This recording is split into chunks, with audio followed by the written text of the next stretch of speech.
जय श्री कृष्णा। राधे राधे। आज जेठ माह के शुक्ल पक्ष का रविवार है और रविवार का दिन ग्रहों के राजा हमारे प्रत्यक्ष देवता भगवान सूर्य देव को समर्पित है।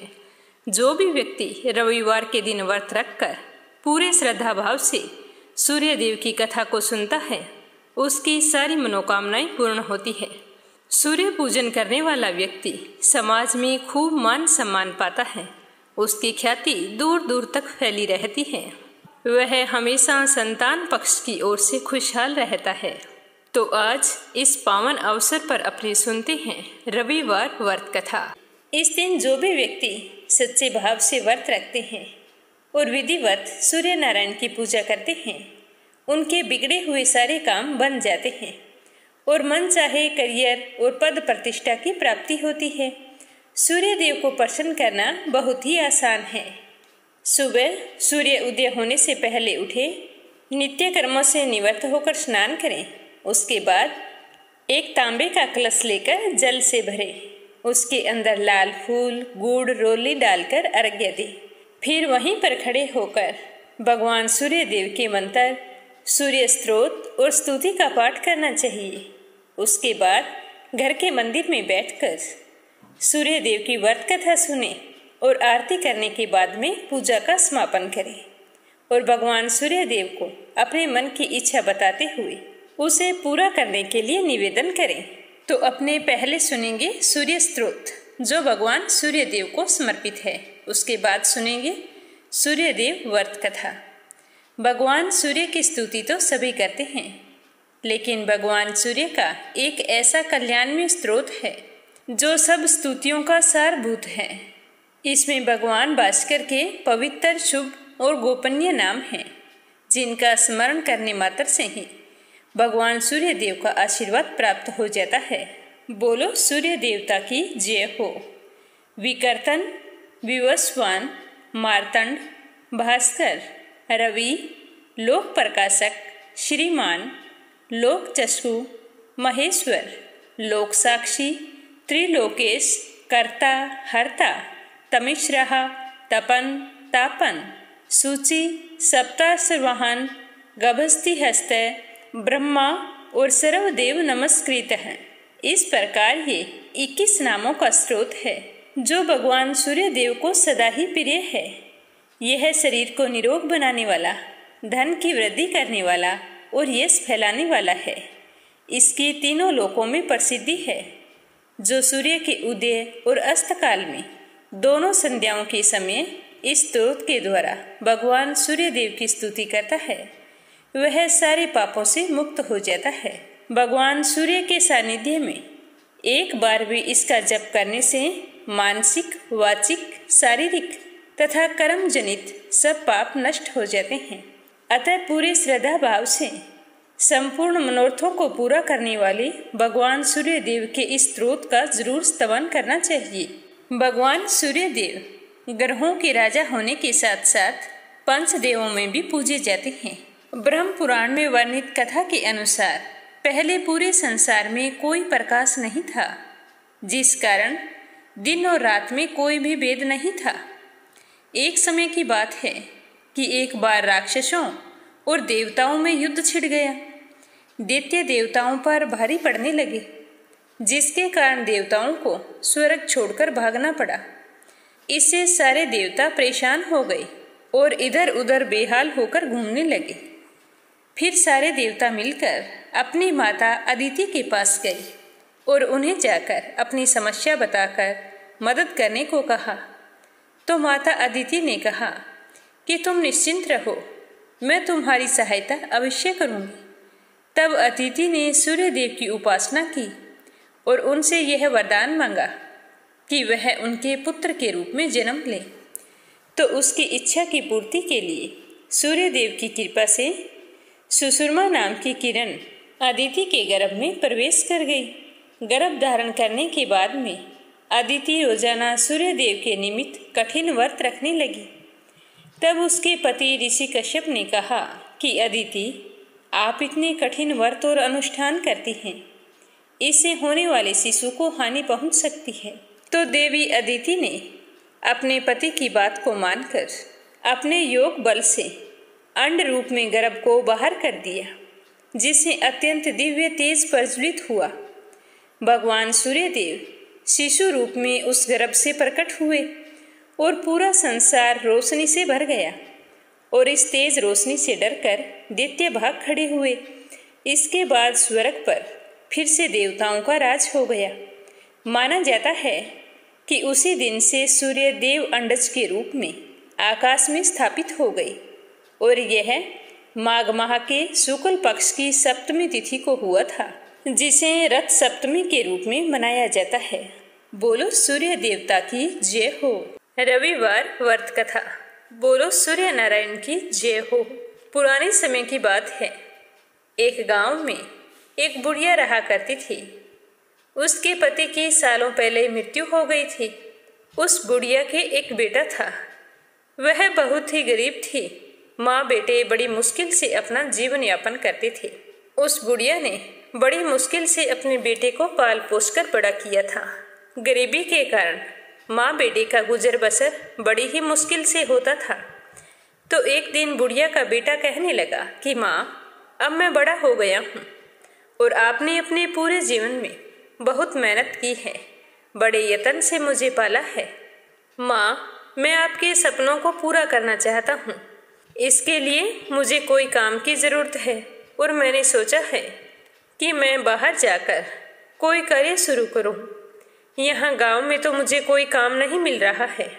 तो वह बुढ़िया अपने बेटे की मनसा जानकर मन ही मन बहुत ही खुश हुई और भगवान सूर्य देव का स्मरण करती हुई कहने लगी कि हे सूर्य भगवान, मेरे बेटे का अच्छा कारोबार चले, इसे समाज में खूब मान सम्मान मिले।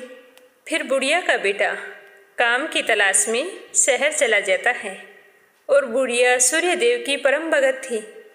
तो वह तो नियमित रूप से रविवार के व्रत करती थी। रविवार को वह सूर्य उदय होने से पहले ही उठ जाती। पहले घर में झाड़ू बुहारी करती, उसके बाद में स्नान आदि से निवृत्त होकर घर के आंगन को गाय के गोबर से लीपकर स्वच्छ करती। उसके बाद उदय होते हुए सूर्य भगवान की पूजा करते हुए रविवार की व्रत कथा सुनती और अपने बेटे की सलामती की कामना करती।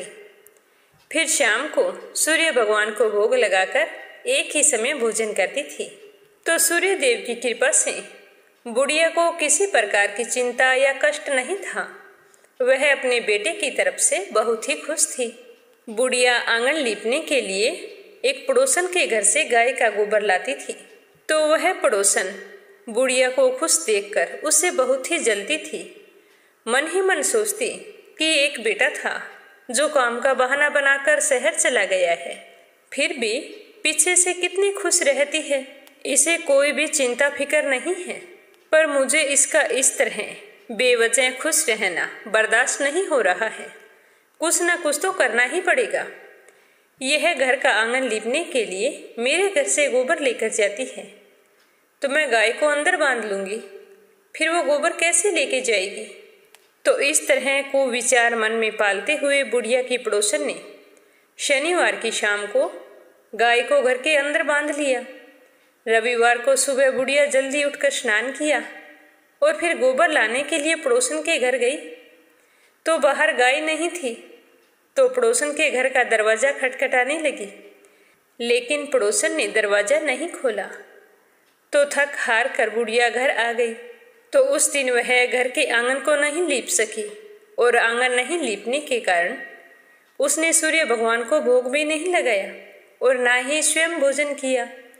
सूर्य देव का स्मरण करती हुई सूर्यास्त होने पर भूखी प्यासी ही सो गई। तो बुढ़िया की श्रद्धा भक्ति देखकर सूर्य देव बहुत ही प्रसन्न हुए और बूढ़ी माई को स्वप्न में दर्शन देकर कहने लगी कि बुढ़िया माई सो रही है या जाग रही है। तो बुढ़िया कहने लगी कि महाराज, ना तो सोई हूँ ना जाग रही हूँ, कहो क्या आज्ञा है। तो सूर्य देव ने कहा कि माई, आज तुमने मुझे भोग नहीं लगाया। तो बुढ़िया ने बताया कि क्या करूं महाराज, मुझे आज आंगन लीपने के लिए गोबर नहीं मिला, इसीलिए मैं आपका भोग नहीं लगा सकी। मुझसे बहुत बड़ी गलती हो गई है। आप मुझे क्षमा करें। मैंने प्रण लिया है कि अगले रविवार को घर के आंगन को गाय के गोबर से जरूर लीपूंगी और उसके बाद आपको भोग लगाकर ही भोजन ग्रहण करूंगी। तब तक मैं अन्न और जल का त्याग करती हूँ। तो सूर्य देव ने कहा कि बूढ़ी माई, सारी सोच त्याग दे। देख, तुम्हारे घर में एक सुंदर सी गाय और बछड़ा खड़ा है। अब तुझे किसी के घर भी गोबर के लिए नहीं जाना पड़ेगा। इतना कहकर सूर्य भगवान अंतर्ध्यान हो गए। ब्रह्म मुहूर्त का समय था। बूढ़ी माई की आंख खुली तो उसने देखा कि उसके घर के आंगन में एक सुंदर सी गाय और बछड़ा खड़ा है। तो वह देखकर हैरान हो गई। जल्दी से उठकर खड़ी हुई और गाय को आंगन में बांधकर उसके लिए चारा लेकर आई। फिर उसे चारा खिलाकर बछड़े को गौ माता का दूध पिलाया और बचा हुआ दूध बाल्टी में निकाल लिया। तो भगवान का चमत्कार देखकर बुढ़िया बहुत ही खुश हुई। दूसरे दिन सुबह बुढ़िया की पड़ोसन ने देखा कि बुढ़िया के घर एक बहुत ही सुंदर गाय और बछड़ा बंधा है। तो वह तो और भी अधिक जल भून गई कि इस बुढ़िया को गाय किसने ला कर दी। तभी उसका ध्यान अचानक से गाय के गोबर की तरफ गया। तो वह गोबर सोने का था। उस गाय का यह नियम था कि सुबह सबसे पहले जो गोबर करती वो सोने का होता। बूढ़ी माई को पता नहीं था और इससे पहले वह पड़ोसन उस गोबर को उठाकर अपने घर ले गई और अपनी गाय का गोबर लाकर वहां पर रख दिया। अब बुढ़िया माई तो इस बात से अनजान थी। वह 6 दिन तक दूध पीकर ही अपना प्रण पूरा किया और फिर रविवार को सुबह जल्दी उठी, गाय को चारा खिलाया, बछड़े को दूध पिलाया और फिर स्नान करके घर को गाय के गोबर से लीपकर बड़े ही प्रेम भाव से सूर्य भगवान की पूजा अर्चना की। बूढ़ी माई को इस बात के बारे में पता नहीं था कि गाय पहला गोबर सोने का करती है, पर वो तो जितना मिल गया था उसमें बहुत ही खुश थी। और पड़ोसन का नियम था, वो रोजाना जल्दी आती और सोने का गोबर उठाकर अपने घर ले जाती और अपनी गाय का गोबर बुढ़िया की गाय के पास रख जाती। इसी तरह समय बीतता गया। बुढ़िया पूरे प्रेम भाव से सूर्यदेव के व्रत करती रही, लेकिन भगवान सूर्यदेव को पड़ोसन की चालाकी का पता था। तो उन्होंने एक दिन तेज आंधी चलाई। तो आंधी का प्रकोप देखकर बूढ़ी माई ने गाय को घर के अंदर बांध लिया। जब सुबह बुढ़िया उठी तो देखा कि गाय ने तो सोने का गोबर किया है। तो उसे बहुत ही आश्चर्य हुआ। उस दिन के बाद बूढ़ी माई रोजाना गाय को घर के अंदर ही बांधने लगी और सोने के गोबर से बुढ़िया कुछ ही दिनों में बहुत ही धनवान हो गई। तो बूढ़ी माई को इस तरह धनवान होता देखकर पड़ोसन बुरी तरह से जल भून गई। उसने एक दिन अपने पति से कहा कि बुढ़िया के घर एक गाय है जो रोजाना सूर्य उदय होने से पहले सोने का गोबर देती है। पहले तो वो गाय को बाहर बांधती थी तो उस गोबर को मैं ले आती थी। अब उसे पता चल गया है तो उसने गाय को घर के अंदर बांधना शुरू कर दिया है और देखो बुढ़िया कितनी धनवान हो गई है। इस तरह सोने का गोबर देने वाली गाय बुढ़िया के घर किस काम की? ये इतने सारे सोने का क्या करेगी? इसका एक बेटा था जो काम के बहाने से शहर चला गया, पता नहीं वापिस आएगा या नहीं आएगा। इसीलिए हमें जनहित के लिए राजा के पास जाकर इस गाय के बारे में बताना चाहिए। तो उसका पति कहने लगा कि हाँ, मैं आज ही राजा के पास जाकर इस गाय के बारे में बात करूंगा। इस तरह की गाय तो राजा के पास होनी चाहिए ताकि जरूरतमंद लोगों में इसका उपयोग हो सके। तो इस तरह का विचार करके वह राजा के पास चला गया और जाकर कहा कि राजन, हमारे नगर में एक बूढ़ी माई रहती है। उसके पास एक चमत्कारी गाय है जो रोजाना सूर्य उदय होने से पहले सोने का गोबर करती है। अब उस बुढ़िया के घर ऐसी गाय का क्या काम? इस तरह की गाय तो आपके यहाँ होनी चाहिए। तो सोने का गोबर देने वाली गाय के बारे में सुनकर राजा बहुत ही प्रसन्न हुए और अपने सैनिकों को भेजा कि तुम जाओ और बुढ़िया के पास से उस गाय को लेकर आओ। तो राजा की आज्ञा पाकर राजा के सिपाही उस बुढ़िया के घर गए और जाकर गाय को खूंटे से खोलने लगे तो बूढ़ी माई कहने लगी कि आप कौन हैं, मेरी गाय को क्यों लेके जा रहे हैं। तो वो कहने लगे कि हमें तो राजा ने भेजा है और इस गाय को राजमहल में मंगवाया है। तो वह बुढ़िया हाथ जोड़कर कहने लगी कि यह गाय मुझे सूर्य भगवान ने दी है। मैं रविवार के व्रत करती हूँ, तो मुझे घर का आंगन लीपने के लिए गाय का गोबर चाहिए। आप ऐसा अनर्थ मत करें, मैं आपके आगे हाथ जोड़ती हूँ। लेकिन राजा के सैनिकों ने बूढ़ी माई की एक भी बात नहीं सुनी। गाय और बछड़ी को खोलकर राजमहल में आ गई तो इतनी सुंदर गाय को देखकर राजा बहुत ही खुश हुए और उसके रहने के लिए एक सुंदर कमरा तैयार करवाया। अब उस कमरे में गाय और बछड़े को बांध दिया और बड़ी ही प्रसन्नता के साथ राजा सो गए, यह सोचकर कि जब मैं सुबह उठूंगा तो कमरा तो पूरा सोने से भरा होगा। राजा को पूरी रात ठीक से नींद भी नहीं आई। सुबह जल्दी ही उठकर गाय के कमरे की ओर चल पड़े तो राजा को बहुत ही बुरी तरह से दुर्गंध आने लगी। तो राजा सोचने लगे कि यह दुर्गंध किस चीज की आ रही है। तभी गाय के कमरे की तरफ देखा तो पूरा कमरा गाय के बदबूदार गोबर से भरा हुआ था और सारा राजमहल धधक रहा था। राजमहल में रहने वाले सारे लोग परेशान हो गए। रानी कहने लगी कि हे राजन, आपने ये क्या किया, एक गाय को आपने यहाँ कमरे के अंदर बंधवा दिया। तो राजा कहने लगे कि मैंने तो सुना था कि ये गाय सोने का गोबर करती है। तो राजा की बात सुनकर रानी कहने लगी कि राजन, आप भी कैसी बातों पर विश्वास कर लेते हैं। पशु है तो वो तो गोबर ही करेगा। क्या आपने आज से पहले कभी सुना है कि गाय सोने का गोबर करती हो? तो यह सुनकर राजा को बहुत ही गुस्सा आ गया और उन्होंने जल्दी से सैनिकों को आदेश दिया कि जाओ उस बुढ़िया के पड़ोसन और उसके पति दोनों को यहाँ लाकर प्रस्तुत करो, उन्हें इस दुष्टता का भयानक दंड दिया जाएगा। तो राजा के सैनिक बुढ़िया की पड़ोसन और उसके पति को लेने के लिए चले गए। पीछे से राजा ने राजमहल की सफाई के आदेश दिए, लेकिन सफाई कर्मी जितना ही उस गोबर को बुहारने की कोशिश करते वह उससे दुगना बढ़ जाता। तो यह देखकर राजा बहुत ही परेशान थे। तभी राजा के सैनिक बुढ़िया के पड़ोसन और उसके पति को लेकर आ गए। तो राजा ने कहा कि तुमने ऐसी दुष्टता क्यों की है, तुम्हें इसके लिए दंड दिया जाएगा। तो वह हाथ जोड़कर कहने लगा कि महाराज, इसमें मेरी कोई गलती नहीं है और ना ही मुझे पता है कि ये गाय सोने का गोबर देती है। ये सब तो मुझे मेरी पत्नी ने बताया था, तो मैंने तो सोचा कि इस तरह की चमत्कारी गाय आपके पास होनी चाहिए। तो राजा ने गुस्से में उसकी पत्नी की तरफ देखा तो वो हाथ जोड़कर कहने लगी कि हे राजन, ये बात सत्य है कि ये गाय सोने का गोबर करती थी। मैंने अपनी आंखों से देखा है। मैं कई महीनों तक सोने के गोबर को उठाकर लाई हूँ। मैं बिल्कुल भी झूठ नहीं बोल रही हूँ। आप बुढ़िया को बुलाकर पूछ सकते हैं।